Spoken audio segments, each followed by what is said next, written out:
In this video, we'll look at servant leadership. We'll look at its origins and also how it can be applicable today. So let's unpack the details.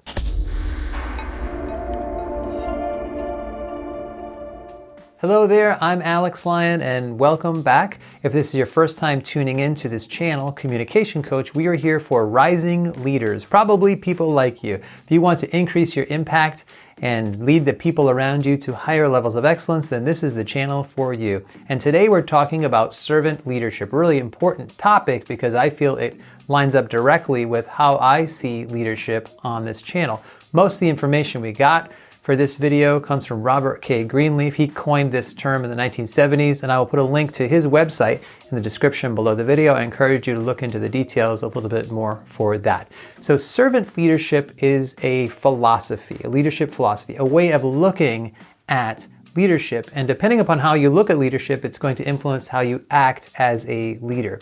So before we get into servant leadership, the best strategy is to compare it to traditional leadership because it's really a counterpoint to traditional leadership. So traditional leadership sees the people lower in this pyramid of leadership, lower in this structure, serving the leaders in authority above them. So the people below serve the leaders. Obviously, this is very different than servant leadership.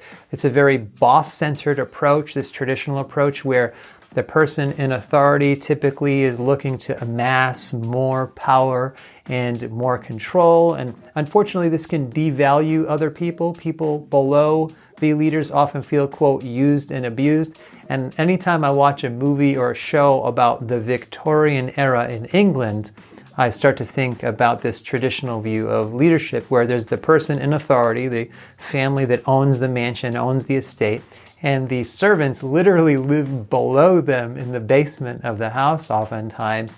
And everything that happens in that house is there to serve the family. Now that's, of course, these are movies and I didn't live back then, but I always think about this traditional view of leadership and authority when I watch those movies. So servant leadership really flips this whole equation on its head.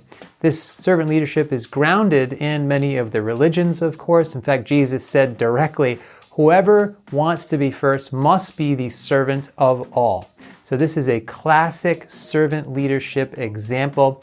In fact, what he said also was, you don't want to be like the other leaders. You don't want to, quote, lord it over people. So that's definitely servant leadership.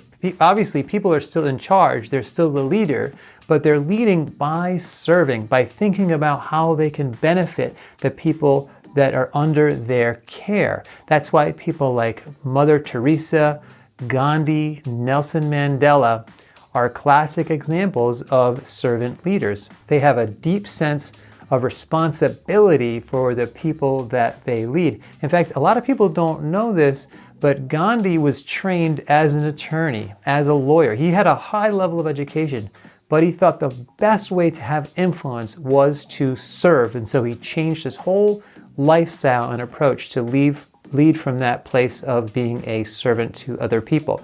In today's organizations, it really makes sense to be a servant leader because the basic idea is that if you invest in other people, then they will help you build a better organization. And that's why you see servant leaders developing other people, essentially bringing out the best in other people, getting them the best training, treating them well, making sure they're fully satisfied at work so that they can contribute and reach their full potential. Servant leaders are known for their good treatment of the people that are under their care, and they're known for cultivating collaboration, trust, and empathy.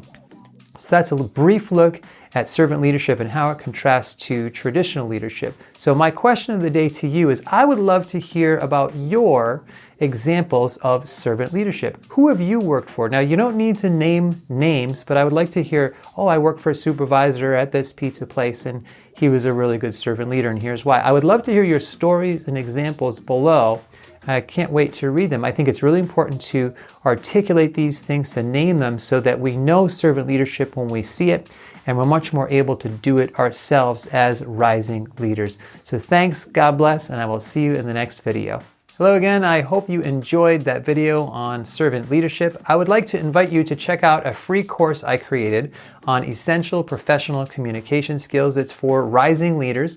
If you'd like to take a look at that, I'll put a link to that in the description below the video and hopefully in one of these end cards as well as the card in the top corner of the screen. So I invite you to check that out and I hope you enjoy it. So thanks, God bless, take care.